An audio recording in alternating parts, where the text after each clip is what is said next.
Hello friends, welcome in my YouTube channel.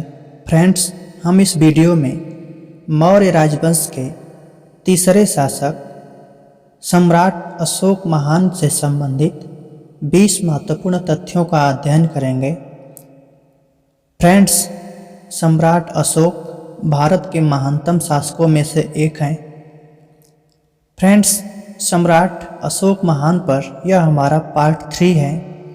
इससे पहले पिछले वीडियो में पार्ट 1 और पार्ट 2 में हमने अशोक महान से संबंधित 20 अति महत्वपूर्ण तथ्यों का अध्ययन किया था। तो फ्रेंड्स, अगर आप उन वीडियोज को अभी तक नहीं देखे हैं तो प्लेलिस्ट में जाकर देख लीजिए। आइए हम इस वीडियो को शुरू करते हैं। फ्रेंड्स, हमारा पहला पॉइंट है, अशोक के कौशाम्बी अभिलेख को रानी का अभिलेख भी कहा जाता है। फ्रेंड्स, अशोक का कौशाम्बी में जो अभिलेख है उस अभिलेख को रानी का अभिलेख नाम से भी जाना जाता है। फ्रेंड्स, आइए अब हम अपने दूसरे पॉइंट को देखते हैं। फ्रेंड्स, हमारा दूसरा पॉइंट है, मौर्य साम्राज्य में मुख्यमंत्री और पुरोहित की नियुक्ति से पहले उपधा परीक्षण किया जाता था। दोस्तों, आइए हम जानते हैं कि उपधा परीक्षण क्या होता था। तो इसके अंतर्गत अर्थात उपधा परीक्षण के अंतर्गत उनके चरित्र को जांचा परखा जाता था। दोस्तों, मौर्य साम्राज्य में मुख्यमंत्री और पुरोहित की नियुक्ति से पहले उपधा परीक्षण किया जाता था और इस परीक्षण के माध्यम से उनके चरित्र को जांचा परखा जाता था। अब आइए हम पॉइंट 3 को देखते हैं। सम्राट की सहायता के लिए 12, 16 या 20 सदस्यों की एक मंत्री परिषद होती थी। दोस्तों, मौर्य साम्राज्य में मौर्य शासनकाल में सम्राट की सहायता के लिए 20 या 16 या 12 सदस्यों की एक मंत्री परिषद होती थी। अब हमारा अगला पॉइंट है, कौटिल्य के अर्थशास्त्र में जासूसों के लिए चर शब्द का प्रयोग किया गया है। दोस्तों, कौटिल्य या चाणक्य या विष्णुगुप्त, जो कि चंद्रगुप्त मौर्य के गुरु थे और उनके प्रधानमंत्री भी थे, बाद में ये चंद्रगुप्त मौर्य के पुत्र बिंदुसार के भी प्रधानमंत्री बने थे। तो दोस्तों, इनकी जो प्रसिद्ध पुस्तक है अर्थशास्त्र, इसमें जासूसों के लिए चर शब्द का प्रयोग किया गया है। आइए अब हम आगे बढ़ते हैं। फ्रेंड्स, हमारा 5वां पॉइंट है,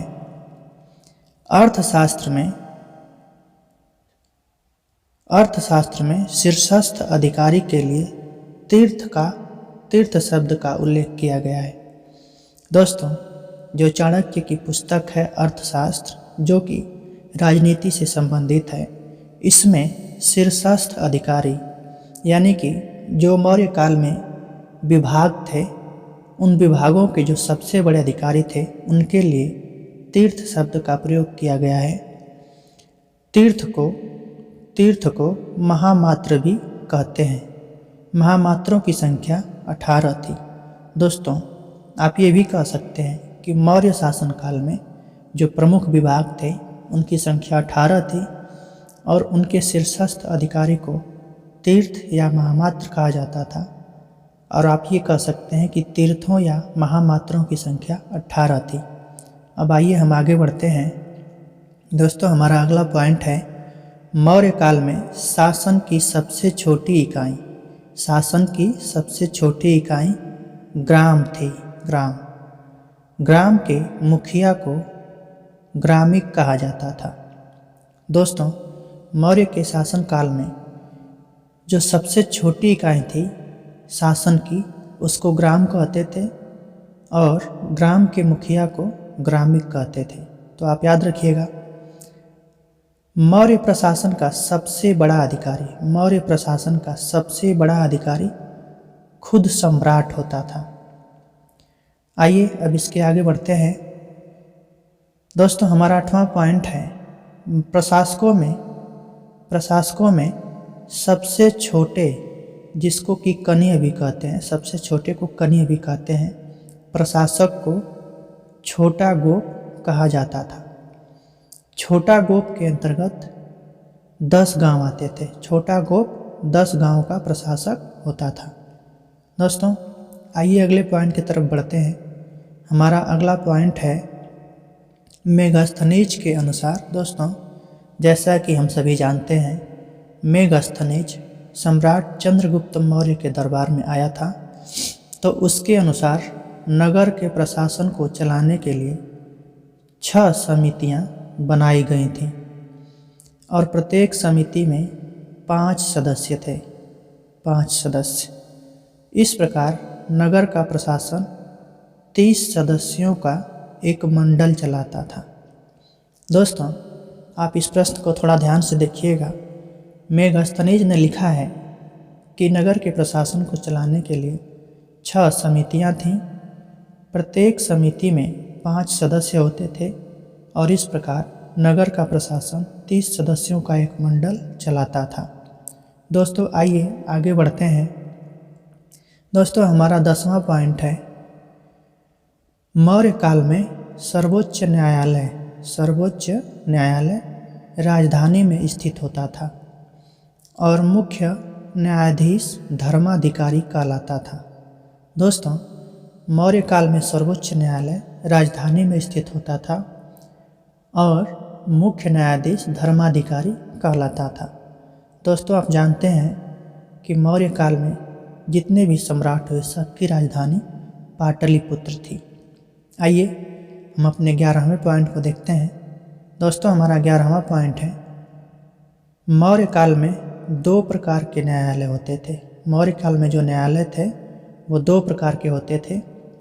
एक था धर्मस्थीय, जिसको कि दीवानी भी कहा जा सकता है। तो एक धर्मस्थीय न्यायालय था और दूसरा कंटक शोधन न्यायालय था। कंटक शोधन का मतलब फौजदारी न्यायालय से है। दोस्तों आइए हम अपने अगले पॉइंट की तरफ बढ़ते हैं। हमारा अगला पॉइंट है अशोक महान के समय में जनपद के न्यायाधीशों को, जो जनपद के न्यायाधीश थे, उनको राजुक कहा जाता था। राजुक।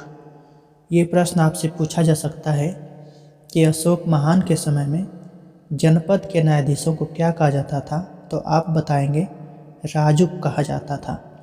हमारा अगला पॉइंट है मौर्य काल में सरकारी भूमि को सीता भूमि कहा जाता था। दोस्तों इस प्रश्न को आप ध्यान से देखिए। ये प्रश्न पूछा जा चुका है पिछली परीक्षाओं में। मौर्य काल में सरकारी भूमि को क्या कहते थे, तो सीता भूमि कहते थे।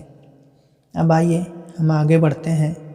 दोस्तों हमारा 14वां पॉइंट है अशोक के समय बिना वर्षा अच्छी खेती होने वाली भूमि को अदेव मातृक कहते थे।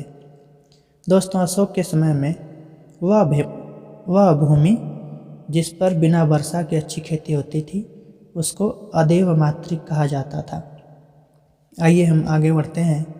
दोस्तों हमारा अगला पॉइंट है अशोक के समय बिक्री कर का मूल्य कुल मूल्य का 10वां भाग था। दोस्तों अशोक के समय में बिक्री कर कुल मूल्य का 10वां भाग लिया जाता था और बिक्री कर की चोरी करने वालों को मृत्यु दंड का प्रावधान था। दोस्तों जो लोग बिक्री कर की चोरी करेंगे उनके लिए अशोक के समय में मृत्यु दंड का प्रावधान किया गया था। इसके बाद हमारा अगला पॉइंट है चाणक्य के अर्थशास्त्र में गुप्तचरों को गूढ़ पुरुष कहा गया है। गूढ़ पुरुष। इसके बाद हमारा 17वां पॉइंट है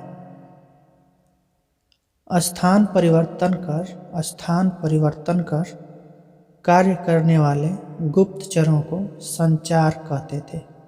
दोस्तों मौर्य काल में वे गुप्तचर जो अपना स्थान बदल कर, मतलब एक स्थान से दूसरे स्थान पर जा कर के अपना गुप्तचर का काम करते थे, उनको संचार कहते थे।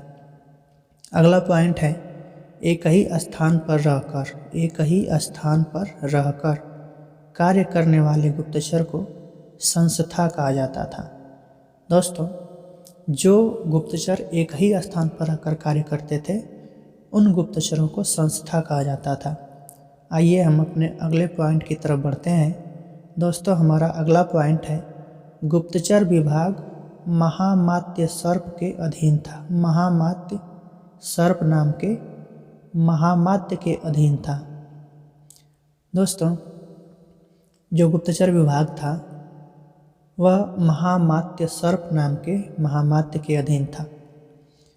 इसके बाद हमारा लास्ट पॉइंट है मेगस्थनीज के अनुसार मौर्य काल में मार्ग निर्माण अधिकारी को एग्रोनोमाई कहा जाता था। दोस्तों, मेगस्थनीज ने अपनी पुस्तक इंडिका में लिखा है कि मौर्य काल में मार्ग निर्माण अधिकारी को एग्रोनोमाई कहा जाता था। अगर आप उन वीडियोज़ को नहीं देखे हैं तो प्लेलिस्ट में जाकर देख लीजिए।